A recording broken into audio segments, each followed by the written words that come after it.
Hey guys, welcome to the Bodhi Tree where enlightenment is guaranteed. आज हम देखेंगे TBT matrix. So this is one of the most student demanded videos. So this TBT matrix is for MBA CET and that too for VARC section. So यहाँ पे हम क्या देखेंगे? हम देखेंगे यहाँ पे easy topics and high weightage topics कौन से हैं. So आपको अगर स्टडी प्रेप करना है, स्टडी अभी शुरू करना है, सो पहली प्रायोरिटी आपने कौन से टॉपिक्स को देनी चाहिए वो हम ये वीडियो में देखेंगे. सो सिमिलर वीडियो जो ये VARC के लिए है, वर्बल के सेक्शन के लिए, वैसे ही हमने वीडियो कॉन्ट्स के लिए और LR के लिए भी बनाया है, जिसकी लिंक डिस्क्रिप्शन बॉक्स में दी रहेगी. So coming to this video, मैं आपको VARC के बारे में कुछ बेसिक चीजें बता देता हूं. जो VARC होता है, it is based on 3 things. ठीक है, उसमें एक सबसे इंपॉर्टेंट थिंग, सो ग्रामर एक चीज है, देन वोकेबलरी एक चीज है. देयर ग्रामर, देयर वोकेबलरी, और जब ये दोनों आपके अच्छे हो जाते हैं देन देयर कॉम्प्रिहेंशन. सो हर एक टॉपिक हमने कॉम्प्रिहेंशन में, ग्रामर में और वोकेबलरी में डिवाइड किया है. जब आपका ग्रामर और वोकेबलरी अच्छा हो जाता है, सो जो आपका कॉम्प्रिहेंशन है वो ऑटोमेटिकली अच्छा हो जाता है. So I would say grammar and vocabulary are the building blocks of VARC section. So what is TBT matrix? Now TBT matrix में this is the matrix. ये एक क्वाड्रेंट है जिसे हम फर्स्ट क्वाड्रेंट कहते हैं, ये सेकंड क्वाड्रेंट है, ये थर्ड क्वाड्रेंट है और ये फोर्थ क्वाड्रेंट है. Now as we move on the Y axis, जो टॉपिक का इंपॉर्टेंस है वो बढ़ते जाता है. सो यहाँ पे इंपॉर्टेंट टॉपिक्स आते हैं और यहाँ पे जो टॉपिक्स रहेंगे वो नॉट सो इंपॉर्टेंट. ठीक है, और जैसे ही हम एक्स एक्सिस पे मूव करते हैं, जो टॉपिक्स है वो इजी हो जाते हैं, इजियर हो जाते हैं. सो यहाँ पे जैसे आप एक्स एक्सिस के राइट साइड में जाते हो तो टॉपिक्स इजी होते जाएंगे, और यहाँ पे जो है नॉट सो इजी टॉपिक्स. ठीक है, मतलब मीडियम डिफिकल्टी या हाई डिफिकल्टी के टॉपिक्स यहाँ पे मिलेंगे. सो जब भी आप एग्जाम का प्रिपरेशन स्टार्ट करोगे या टॉपिक्स को प्रायोरिटी देनी है, सो ये जो क्वाड्रेंट में है, सो ये क्वाड्रेंट में कौन से है टॉपिक्स जो इजी है, ठीक है, और जो इंपॉर्टेंट है. इंपॉर्टेंट हम कैसे डिसाइड करते हैं कि लास्ट कुछ ईयर्स के पेपर्स हमने स्टडी किए हैं, सो उसमें कौन से क्वेश्चंस ज्यादा आते हैं.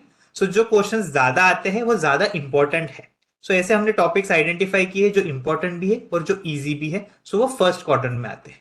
सो अगर आपको इमीडिएट इंप्रूवमेंट चाहिए, so you should target topics that are in first quadrant, then उसके बाद में topics that are in second quadrant, फिर third priority will go to this quadrant जो इजी है पर इतने इंपॉर्टेंट नहीं है. सेकंड क्वाड्रेंट में कौन से है, टॉपिक्स आर इंपॉर्टेंट पर समझने में, सॉल्व करने में वो इतने इजी नहीं है, मीडियम डिफिकल्टी है या हायर डिफिकल्टी है.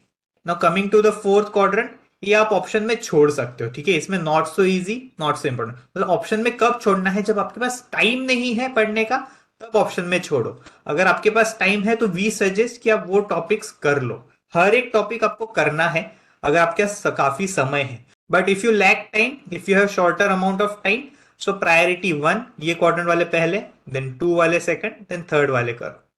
So this is the first quadrant. First quadrant क्या है, easy and important. So first topic in the first quadrant is parts of speech. तो ये easy topic है. इसमें क्या होता है, बेसिकली आपको एक सेंटेंस दिया होगा, उसमें से एक वर्ड हाईलाइट किया होगा, वो आपको वो वर्ड का पार्ट ऑफ स्पीच ढूंढ के बताना है. तो ये लास्ट ईयर पहली बार सीईटी में आया, और ऐसा नहीं कि कम आया, 5-5 क्वेश्चंस कुछ कुछ स्लॉट्स में इसके दिखे. ठीक है, so this is one of the most important topics as of now, क्योंकि लास्ट ईयर आके गया है, रिसेंटली आया है, ये साल भी आ सकता है. सो जो अग्नि परीक्षा हम कंडक्ट करते हैं एवरी संडे, उसमें हम ये क्वेश्चंस डालते रहते हैं पार्ट्स ऑफ स्पीच के. ठीक है, इवन जो लास्ट ईयर हमने हाइपर बूस्ट लिया था, हाइपर बूस्ट जो हमारा बूस्टर कोर्स है, वहां पे हम देखते हैं कि न्यू टाइप ऑफ क्वेश्चंस क्या आए थे. ठीक है, या जो प्रोबेबल क्वेश्चंस जो है, मतलब ऐसे टाइप के क्वेश्चंस आ सकते हैं. सो वो हाइपर बूस्ट में भी हमने पार्ट्स ऑफ स्पीच के क्वेश्चंस लास्ट ईयर ले लिए थे. जो जिन्होंने हमारा last year hyper boost attend किया था, तो उनको ये पार्ट्स ऑफ स्पीच के क्वेश्चंस इजी गए थे. Then theirs nouns. नाउन्स भी काफी इंपॉर्टेंट है. जैसे मैंने कहा, grammar forms the building block of your VARC section, so nouns भी ग्रामर रिलेटेड है. यहाँ पे काउंटेबल नाउन्स आपको पता होने चाहिए, नॉन अनकाउंटेबल नाउन्स पता होने चाहिए, वेरियस टाइप्स ऑफ कुछ कंसेप्ट है वो आपको पता होने चाहिए to tackle VRC section efficiently. Adjectives भी ग्रामर का ही पार्ट है। एडजेक्टिव्स में फिर आपको पता होना चाहिए ऑर्डर ऑफ एडजेक्टिव्स क्या है, एडजेक्टिव्स कहाँ यूज करते हैं। पार्ट्स ऑफ स्पीच में एडजेक्टिव्स के क्वेश्चंस काफी आते हैं। Then subject verb agreement and pronoun antecedent agreement. अगर आपको error detection, sentence improvement, sentence correction का क्वेश्चन आता है, then there is a high probability कि वो जो क्वेश्चन है it is based upon this concept, subject verb agreement and pronoun antecedent agreement. Then parallelism. Parallelism भी अब एक बार समझ गया तो आप पैरेललिज्म कभी नहीं भूलोगे, ठीक है, काफी इजी टॉपिक है। Then reading comprehension. अगर मैं लास्ट ईयर के कुछ वेटेजेस बताऊं, सो जो रीडिंग कॉम्प्रिहेंशन जो था कुछ कुछ स्लॉट्स में, मतलब अक्रॉस स्लॉट्स 20 to 30 क्वेश्चंस के रीडिंग कॉम्प्रिहेंशन आए थे लास्ट ईयर, ठीक है, अंडरस्टैंड। तो रीडिंग कॉम्प्रिहेंशन को अच्छा वेटेज दिया था लास्ट ईयर। सो ये जो पहले 4 टॉपिक्स है, 5 टॉपिक्स हैं, ये ग्रामर वाले हैं। रीडिंग कॉम्प्रिहेंशन आपका कॉम्प्रिहेंशन वाला है। स्टार्टर्स एंड कनेक्टर्स के भी क्वेश्चंस आते हैं। बेसिकली आपको एक वर्ड दिया होगा, एक कंजंक्शन दिया होगा, या प्रेपोजिशन दिया होगा, या एडवर्ब दिया होगा कनेक्टर्स में। सो आपको देखना है वो कनेक्टर्स से आप कौन से 2 सेंटेंसेस कनेक्ट कर सकते हो। स्टार्टर्स में क्या होता है, आपको 2 सेंटेंसेस दिए रहेंगे, ठीक है, 2 इंडिपेंडेंट क्लॉजेस। देन उसके बाद में आपको 3 सेंटेंसेस दिए रहेंगे। सो ये ए सेंटेंस है, ये बी सेंटेंसेस है। सो फर्स्ट में, सेकंड में, थर्ड में आपको देखना है कि ये दोनों सेंटेंस कनेक्ट करके आपका कौन सा सेंटेंस बन सकता है, ठीक है। सो आपको बस स्टार्टिंग दिया रहेगा, सो वो आपको देखना है कि कौन से सेंटेंसेस से, कौन से सेंटेंस से मैं ये दोनों सेंटेंसेस स्टार्ट कर सकता हूं, ठीक है। ये भी हम हाइपरबूस्ट में कंडक्ट करते ही हैं। Then there's match the columns. Match the columns कुछ नहीं, स्टार्टर्स एंड कनेक्टर्स का ही एक्सटेंशन है। आपको 2 कॉलम्स दिए रहेंगे, मतलब सेंटेंसेस रहेगा एक सपोज, तो उसको ब्रेक करके अलग अलग कॉलम्स में डाले रहेंगे। तो वो आपको मैच करना है, ए मैच करेगा 3 से, बी मैच करेगा 1 से। सो वैसे आपको दिया रहता है, इजी है। It is just an extension of starters and connectors. Then there is cloze test and fill in the blanks. So ये मैं इस बार एक साथ बता रहा हूं कि कभी कभी क्लोज टेस्ट आ जाता है, कभी कभी फिल इन द ब्लैंक्स आ जाता है। फिल इन द ब्लैंक्स में भी वोकैब बेस्ड भी आता है। लास्ट ईयर वोकैब बेस्ड आया, ग्रामर बेस्ड आया, सब्जेक्ट वर्ब एग्रीमेंट आपको बताना था, ठीक है। ये भी एक अलग टाइप का आपका ग्रामर बेस्ड क्वेश्चन है कि फिल इन द ब्लैंक्स दिया रहेगा, फिर उसमें से आपका वर्ब निकाल दिया रहेगा, तो आपको प्रॉपर वर्ब वहां पे डालना रहता है, ठीक है। वर्ब, ये subject verb agreement is just an example. So काफी सारे रहते हैं, जैसे आपको फिर टेंस कौन सा यूज करना है, कौन सा मॉडल वर्ब यूज करना है। सो कुछ भी आ सकता है फिल इन द ब्लैंक्स में। लास्ट ईयर वोकैब बेस्ड था और ग्रामर बेस्ड था। Then there's masculine and feminine gender. So आपको क्या करते हैं वो बेसिकली, ये लास्ट ईयर भी आया था, लास्ट टू लास्ट ईयर भी आया था, तो ये 2 साल से आ रहा है। आपको एक जेंडर दिया रहेगा, फॉर एग्जाम्पल मैन। सो ये बेसिक एग्जाम्पल है और आपको उसका ऑपोजिट जेंडर आपको ऑप्शंस में से ढूंढना है। सो मैन है, सो उसका ऑपोजिट जेंडर वुमेन है। एग्जाम में इतना इजी वाला नहीं आता, ठीक है। ये बस मैंने आपको एग्जाम्पल दिया है कि क्वेश्चन किस टाइप का होता है। अगर आपको मस्कुलिन एंड फेमिनिन जेंडर की लिस्ट चाहिए तो मैंने इसकी पीडीएफ बनाई है, और वो पीडीएफ में जितने मस्कुलिन फेमिनिन जेंडर है उसके अलावा एग्जाम में एक भी नहीं आएगा, ठीक है। होलिस्टिक लिस्ट है, ज्यादा वर्ड्स नहीं है। आप हर रोज एक बार पढ़ो या 2-3 दिन में एक बार पढ़ो, वो आपका टॉपिक पूरा कवर हो जाएगा। सो वो पीडीएफ की लिंक डिस्क्रिप्शन बॉक्स में दी है, वहां से आप डाउनलोड कर सकते हो। कितने टॉपिक्स थे इसमें? सो पहले 5 जो है they are totally grammar based, और बाद में के जो है यहां तक, ठीक है, दीज आर कॉम्प्रिहेंशन बेस्ड। और कनेक्टर्स एंड स्टार्टर्स में आपको ग्रामर लगता ही है, इवन मैच द कॉलम्स में भी आपको ग्रामर लगता ही है। मैच द कॉलम्स में ग्रामर पे कैसे क्वेश्चंस आते हैं वो मैंने आपको, जो हमारी डायग्नोस्टिक टेस्ट है उसमें दिए हैं कुछ questions. Then these are based upon vocab and grammar, and again this is totally vocab based, okay, masculine feminine। पर ये जो है ना, इस पे vocab based भी आ सकता है, grammar based भी आ सकता है। so whenever you start your preparation for VARC, ये आपको टॉपिक्स पहले टैकल करने हैं। Before moving on to the next quadrant, we have an important update. Shekhar sir will take over from here. Hyper boost करके हमारा एक booster programme हम लोग लॉन्च कर रहे हैं 3rd of February से। 3rd of February से एवरीडे लाइव लेक्चर्स रहने वाले हैं उसमें। तो वो हाइपर बूस्ट प्रोग्राम बहुत लोगों को अच्छा लगा, लास्ट ईयर भी था वो, बहुत लोगों को अच्छा लगा, बहुत फायदा हुआ। एक फीडबैक ऐसा था कि हमको लाइव चाहिए सर। सो हम लोग जनरली स्टूडेंट्स का ही सुनते, स्टूडेंट से फीडबैक लेके इंप्लीमेंट करते, तो we are coming with live hyper boost, जिससे और फायदा होने वाला है। वो लाइव सेशंस का तुम्हें रिकॉर्डिंग भी मिलने वाला है। सो किसके लिए, who is this program for? This program is for anyone who is stuck at a score. एक मतलब प्लेटू रिच हुआ है कि 80 से 100 नहीं जा रहा है, या 100 से 120 नहीं जा रहा है, 120 से 140 नहीं जा रहा है, 140 से 145 नहीं जा रहा है, तो उनके लिए ठीक है। This is also for those people who want revision, कि हमको प्रॉपर सारी टॉपिक्स की सिस्टमेटिकली रिविजन होनी चाहिए with practice. This is not for those people कि जस्ट स्टार्ट कर रहे हैं प्रेप और उनको हाइपर बूस्ट में आना है कि 3 फरवरी से, मतलब तुम लोग अभी स्टार्ट कर रहे हो, तुम्हारा मतलब सिस्टमेटिकली काफी तुम्हारा सिलेबस कंप्लीट हुआ 3 फरवरी तक, then join the program definitely. Otherwise don't join, वो फिर तुम्हारे लिए नहीं है, क्योंकि this is for then those people की जिनका पढ़ाई हुआ है, रिविजन चाहिए। And we are going to only take limited people, क्योंकि कैसा है, बहुत बार हम लोगों ने देखा कि बाकी के भी बूस्टर प्रोग्राम्स अगर रहेंगे तो उसमें क्या होता है कि ठूस ठूस के भरे रहते हैं ऑलरेडी, कि बहुत स्टूडेंट्स ले रहे हैं, बहुत स्टूडेंट्स ले रहे हैं, तो हमें आप पर्सनल अटेंशन दे रहे हैं, तो हम लोग लिमिटेड सीट्स ही रख रहे हैं, हम लोग ज़्यादा लोगों को लेंगे नहीं, ठीक है। और हमारा कैसा है कि ऐसा नहीं कि हम लोग सिलेक्टेड टॉपिक्स ही, जैसे हम लोग एवरी डे ले रहे 3 फरवरी से, तो सारे टॉपिक्स कवर करने। बहुत बार बाकी के लोग क्या करते हैं कि सिलेक्टेड टॉपिक्स ही लेते हैं और फिर उनका 4-5 दिन में खत्म होता है, फिर नई बैच 4-5 दिन नहीं। हम लोग एक ही बैच लेने वाले, उसमें भी कम लोग लेने वाले, एवरी डे लाइव रहेगा, उसका भी रिकॉर्डिंग मिलेगा। Alright, also this this program called blitzkrieg. तो blitzkrieg is a crash course program, it is for those people again की जो कैट के लिए पढ़ाई कर रहे थे, अभी एमबीए सीईटी के लिए अलग करना है, जो रिपीटर्स है उनको फास्ट कवर करना है। Blitzkrieg is for those people, for any other people हमारे बाकी के बंडल्स भी है गाइस। सेज मोड जो हमारा सभी स्टूडेंट्स का फेवरेट बंडल है, वो भी चेक कर सकते हो। Optimus bundles, there are different bundles. Now let's get back to our TBT matrix. Moving on to the next quadrant. ये quadrant है important but not so easy. ठीक है, now understand, काफी स्टूडेंट्स कहते हैं सब्जेक्ट वर्ब एग्रीमेंट तो difficult है, हमें बहुत रटना पड़ता है। ठीक है, मैंने जिस हिसाब से पढ़ा है ना, आपको रटने की जरूरत नहीं है, मैंने काफी लॉजिकली आपको ये सब टॉपिक पढ़ाए हैं। लॉजिकली याद रखने की जरूरत नहीं है, रटने की जरूरत नहीं है, सब लॉजिकली है। इसमें फर्स्ट आता है प्रोनाउंस। तो यहाँ पे आपको देखना है ऑब्जेक्ट केस यूज करना है कि सब्जेक्ट केस यूज करना है, हु हुम कब यूज करते हैं, सो वहां पे प्रोनाउंस है। Then verbs and tenses. Verbs and tenses is a difficult topic, काफी स्टूडेंट्स को समझता नहीं है कौन सा वर्ब कहाँ पे यूज करना है, ये टेंस कौन सा यूज करना है।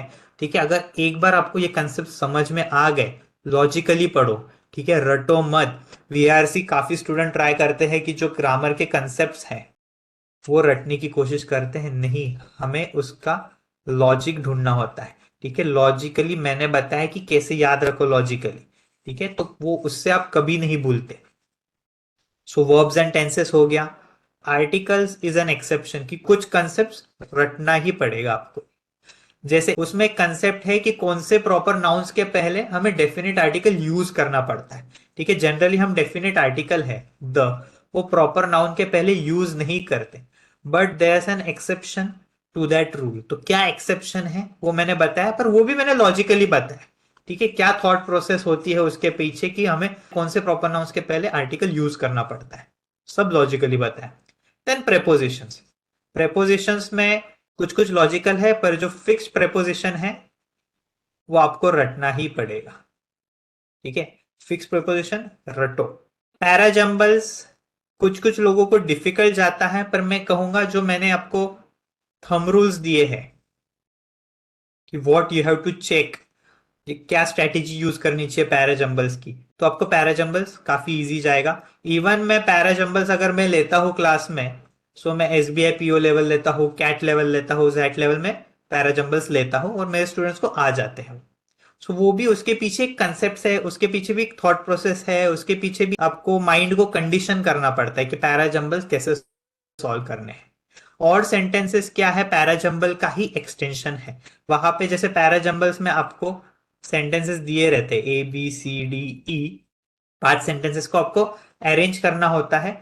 सो और सेंटेंसेस में भी वैसे होता है, पर एक जो सेंटेंस होता है सी सपोज, सो वो पैराग्राफ का पार्ट नहीं होगा। ठीक है, तो वो कैसे सॉल्व करना है वो भी हमने दिया है। पर आपका एक बार पैराजंबल अच्छे से हो गया ना, सो आपका और सेंटेंसेस भी अच्छे से हो जाता है। Then there is vocabulary. Vocabulary में सिनोनिम्स, एंटोनिम्स ना। वोकैबुलरी आपको लगेगा अरे मेरे तो हो रहे हैं 5 वर्ड्स 10 वर्ड एवरी डे, पर क्या है, इट इज एंडलेस। उसको लिमिट नहीं है, एग्जाम में कहाँ से आएगा हमें पता नहीं है। पर तभी भी हमने जो बुक्स प्रोवाइड किए हैं उसमें एग्जाम ओरिएंटेड वोकैब दिया है। ठीक है, एक टॉपिक ही है उसमें, जो वोकैबुलरी के 2 बुक्स हैं उसमें एक पहला चैप्टर है exam oriented vocab. So when ever you start your prep, अगर वोकैबुलरी आप पढ़ना शुरू कर रहे हो, सो पहले इसको टैकल करो। इसके साथ साथ हम हमारे टेलीग्राम ग्रुप पे भी एवरी डे वोकैबुलरी देते हैं। फिर उसके साथ साथ हम इडियम्स एंड फ्रेजेस भी देते हैं। देन उसके साथ साथ हम जो ये लास्ट टॉपिक है स्पेलिंग्स, मिसस्पेल्ड वर्ड्स भी हम टेलीग्राम ग्रुप पे हमारे देते हैं। सो स्पेलिंग्स कहाँ से भी आ सकता है, सिंगुलर प्लूरल भी आपको पढ़ना पड़ेगा। ये डिफिकल्ट में क्यों डाला है ये तीनों, बिकॉज दीज आर एंडलेस। कहाँ से वर्ड आएगा हमें पता नहीं। पर वोकेबलरी का मैं इतना कहता हूं कि जो एग्जाम ओरिएंटेड वोकेबलरी की बुक है हमारी, उसमें से हायर प्रोबेबिलिटी है आने की। ठीक है, देन सिंगुलर एंड प्लूरल का जो मैंने आपको नाउन्स के अंडर, और ये नाउन्स का सबसेट है। का सिंगुलर प्लूरल किसका होता है, जनरली नाउन्स का ही होता है।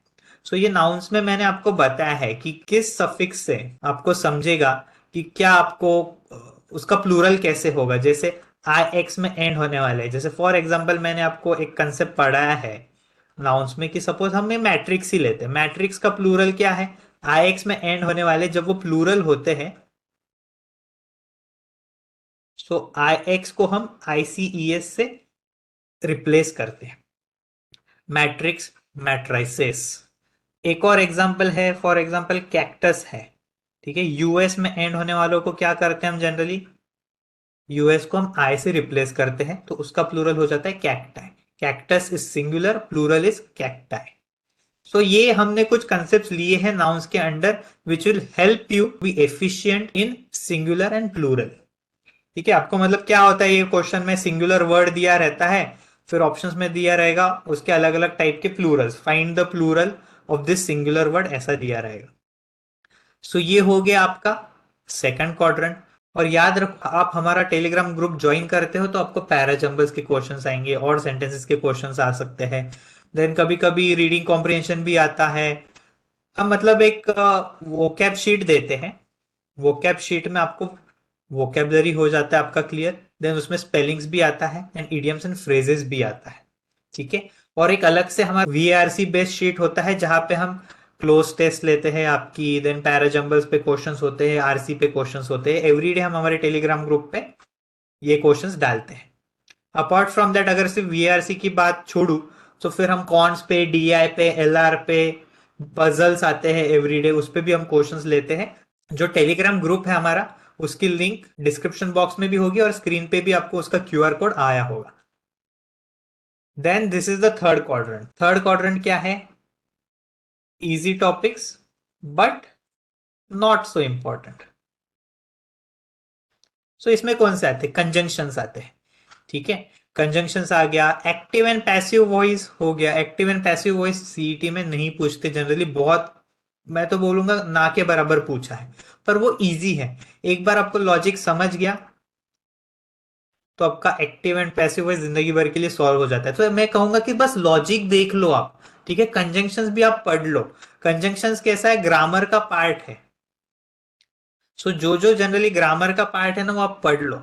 भले ही आप ये इन डेप्थ मत पढ़ो, पर ऊपर ऊपर से पढ़ लो, समझ लो कि कंजंक्शंस क्या करते हैं, कौन से सबऑर्डिनेटिंग कंजंक्शंस है, कौन से कोऑर्डिनेटिंग कंजंक्शंस है, कौन से कोरिलेटिव कंजंक्शंस है। और ये जो नाम बताया मैंने, सबऑर्डिनेटिंग, कोऑर्डिनेटिंग, कोरिलेटिव कंजंक्शंस, इनके बेसिस पे ना subject verb agreement, pronoun antecedent agreement, tenses के कंसेप्ट बेस्ड है। सो आपको कंजंक्शंस भी पढ़ लो आप। Then paragraph completion. Paragraph completion भी कंपैरेटिवली इजी है। ठीक है, पैराग्राफ दिया रहेगा, ठीक है, फिल इन द ब्लैंक्स जैसे ही है, बस पैराग्राफ में से एक सेंटेंस निकाला रहेगा, बीच का निकालेंगे, एंड का निकाला हुआ रहेगा या स्टार्टिंग का निकाला हुआ रहेगा। सो बेसिकली आपको देखना है, अगर बीच में है तो वो दो सेंटेंसेस को, जो पहले सेंटेंस आता है और उसके बाद में जो सेंटेंस आता है ब्लैंक है, उसको कैसे कनेक्ट कर सकते हैं, वो सेंटेंस आपको ढूंढना है। सो ये तीन हो गए आपके easy but not so important में से। नाउ द लास्ट क्वाड्रेंट, यहां पे क्या है, नीदर इजी नॉर इम्पॉर्टेंट। तो उसमें है, एक ही टॉपिक है, एडवर्ब्स। ना एडवर्ब्स पे ज्यादा क्वेश्चंस नहीं आते, आया तो 5-6 साल में एक क्वेश्चन आता है। सो आपको एडवर्ब्स अगर पता है कि एडवर्ब्स कैसे होते हैं, कैसे दिखते हैं, क्या काम करते हैं, ठीक है, तो वो भी आपका सॉर्ट हो जाता है। अगर आपको टीबीटी मैट्रिक्स रिलेटेड कुछ डाउट है या वर्बल सेक्शन के रिलेटेड कुछ डाउट है, बस आप कमेंट कर दो, I will be there to help you out. Coming to the Bodhi vision sheet, ये बोधी विजन शीट है कॉन्ट्स की, इसकी लिंक डिस्क्रिप्शन बॉक्स में दी है। ये कॉन्ट्स के लिए काफी बेनिफिशियल है आपके लिए, ठीक है, प्रिंट आउट निकाल दो। अगर रिवाइज करना है फटाफट तो उसके लिए काम में आती है। हमने ऐसे कंसेप्ट दिए हैं जो आपको रिवीजन को इजी जाएगा, या आपको प्रिपरेशन स्टार्ट करना है तो यहाँ पे आपको फॉर्मूले भी मिलेंगे। सो this is very helpful guys for revision के लिए, प्रैक्टिस के लिए, या हर रोज पढ़ते जाओ to sharpen your mind every day. That's it for this video guys. अगर आपको वीडियो अच्छा लगा है then do like this video, comment करो, शेयर करो, subscribe to the Bodhi tree channel, and to get notifications whenever we post such kind of videos, press on the bell icon. That's it for this video guys. Thank you.